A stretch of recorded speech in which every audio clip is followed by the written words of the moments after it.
Do you think this Commanders team has already reached its peak? Or are they still holding on to the main explosion to shock the entire NFL?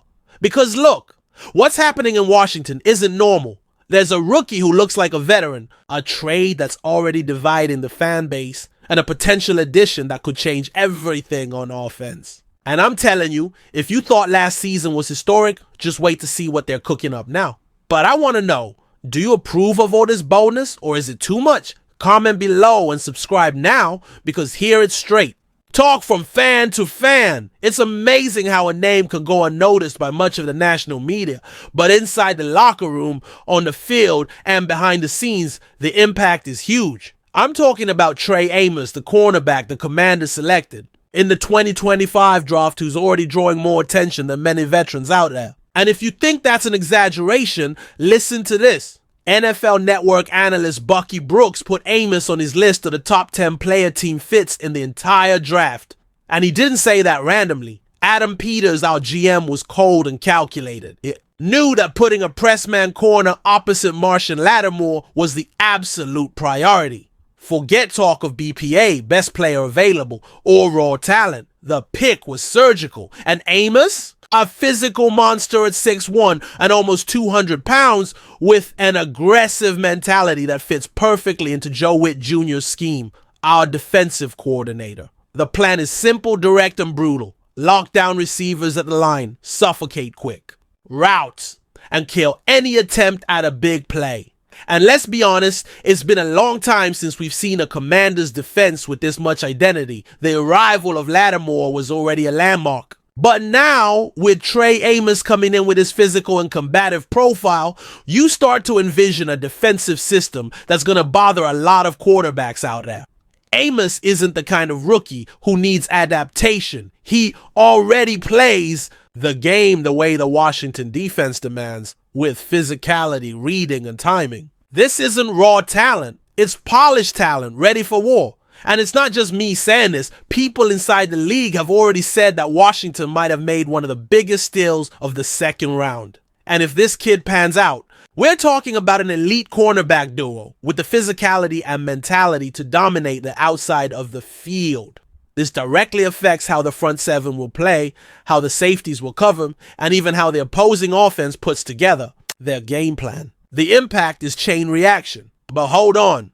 Because that's not even the most surprising part of the day. Because if you thought that draft move was bold, just wait until you hear who Washington brought in to bolster the offense. That's when the conversation really changes level. If you still don't understand what's happening in Washington, let me give you a reality check. The Commanders are going all in for the Super Bowl. And that's not just talk. It's a project. It's strategy. It's courage. After a 12-year-old Landlord improved the 5 season and an appearance in the NFC Championship game, the front office wasn't satisfied. There was no cowardly talk of, let's take it slow, we're evolving. None of that.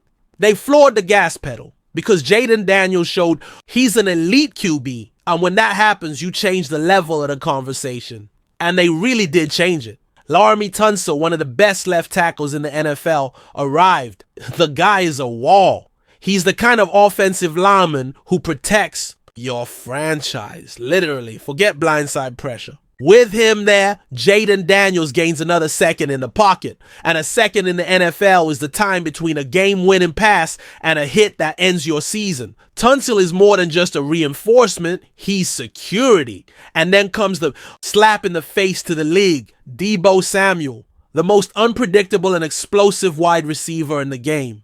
He's not just a WR, he's an enigma. He can line up in the slot outside, come out of the backfield. He forces real-time adjustments in the opposing defense. And with Terry McLaurin on the other side. My friend, it's a nightmare for defensive coordinators. Not to mention that the playbook is going to become a laboratory of creativity. But then comes the most controversial point of the day. Is this enough? Because that's exactly what CBS analyst Cody Benjamin threw out there. He says it all looks great on paper, but what about in practice? And look, he has a point. On paper, this roster is scary. But Super Bowls aren't won on spreadsheets. They're won on execution. They're won on details. And they're won, especially in November and December, when the body is at its limit and the brain needs to be surgical. The pressure is all on. There's No more excuse of a young team. There's no more, let's give it time. Now it's win or disappoint. Jaden Daniels became a Pro Bowler right in his debut.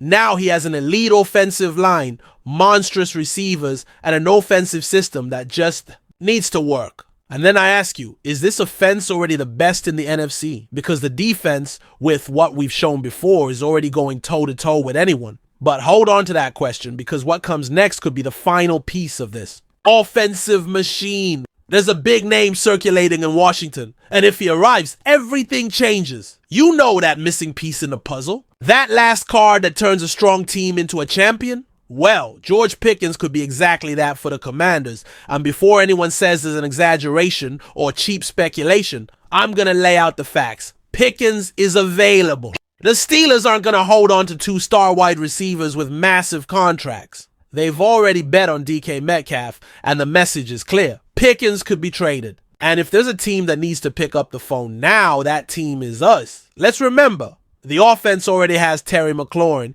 It already has Deebo Samuel. But the game has changed. McLaurin is the route runner, the technical guy. Deebo is the creative nightmare, but there's a lack of a real vertical threat, someone who stretches the field, who forces the safeties to backpedal and open space in the middle of the defense. And George Pickens is exactly that name. Speed, wingspan, aggressiveness at the high point of the ball. He turns any contested catch into an explosive play. And with Jaden Daniels unleashing his arm, forget about it. Pickens has 2,141 yards and 12 TDs in his first 4 seasons. And that's playing in messy offenses with inconsistent quarterbacks. Imagine what this guy can do with Daniels throwing and Tunsil protecting. The coverage on McLaurin decreases. Deebo has more freedom to move around. Zach Ertz, if he returns, will operate in the middle of the field with space. Even rookie Jalen Lane and Michael Gallup gain in more favorable matchups. It's an offensive domino effect. And you know what excites me the most? The style. Pickens plays with anger. He has the attitude that Dan Quinn loves. Physical, competitive, and with a chip on his shoulder. He doesn't just want to win the root. He wants to dominate his opponent. This mentality fits the DNA that the Commanders are building. An offense that not only wins, but commands respect. Now, of course, there's the other side. It's going to cost a lot. And the Steelers will ask for a high price. Maybe a second-round pick and some other pieces. But tell me, if you have the chance to turn this offense into something unstoppable, do you hesitate? And then comes the question that will divide the stands. Would you bet high on George Pickens now, or would you keep the roster as it is and trust in the natural chemistry? Because, my friend, with him on this offense, no one can stop this team. But look, before you answer, take a deep breath. Because today's conclusion ties everything we've talked about with a direct message to the heart of the Burgundy and Gold nation. If anyone still doubted it, today it became clear. The Commanders are ready for anything. With Trey Amos on defense, Tunsil and Deebo on offense, and the real chance of adding George Pickens, this team is already more promising than any since 2019. But the clock is ticking and the pressure is on. The burning question. Are you all in on this bold new era, or do you think there's still a lack of balance to dream of a Lombardi? Comment below, debate with me and the nation, and subscribe now so you don't miss the next update on our journey to the top.